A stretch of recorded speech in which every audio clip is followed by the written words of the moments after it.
మొత్తం అలంకరణకు సంబంధించి అంటే అమ్మవారు కూడా కొంత రిచ్ గా తయారయ్యే విధంగా ఉన్నారు కాబట్టి భక్తుల యొక్క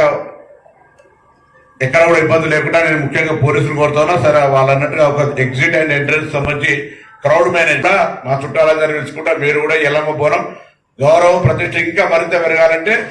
వియ్యపులను అల్లులను కోడలను కొడుకుల్ని బిడ్డల్ని దూరం చుట్టా అందరూ కూడా ఎవరిళ్ళ వాళ్ళ ఈ నెల రోజుల లోపల వాళ్ళ ఇళ్ళ దావతులు జరగాల్సిందే అందరూ ఉత్సవ చూడాల్సిందే ఆ విధంగా నిర్ణయం తీసుకొని ఈ దేవుడు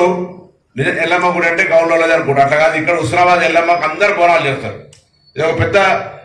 చాలా సంతోషకరమైన విషయం అందరూ కూడా ఇలా భాగస్వాములు అవుతారు అందుకే ఇది ఒక కులానికి పరిమితమైన దేవాలయం కాదు ఇది అందరికీ సంబంధించిన అంశం కాబట్టి ఉస్నాబాద్ నుండి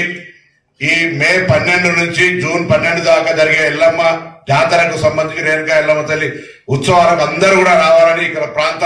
స్థానికులు అందరం కూడా విజ్ఞప్తి చేస్తా ఉన్నాం ఈ జాతర వచ్చి ఎల్లమ్మ తల్లి ఆశీర్వచనం తీసుకోండి ఒక చరిత్ర కలిగిన ఎల్లమ్మ ఉస్నాబాద్ ఎల్లమ్మ అంటే ఒక పవర్ఫుల్ ఎల్లమ్మ టెంపుల్ కాబట్టి అందరూ కూడా ఇక్కడికి వచ్చి ఈ యొక్క ఉత్సవాలను విజయవంతం చేయండి స్థానికులు ఆతిథ్యం ఇచ్చే వాళ్ళుగా సమస్యలు అంతర్గతంగా ఉంటే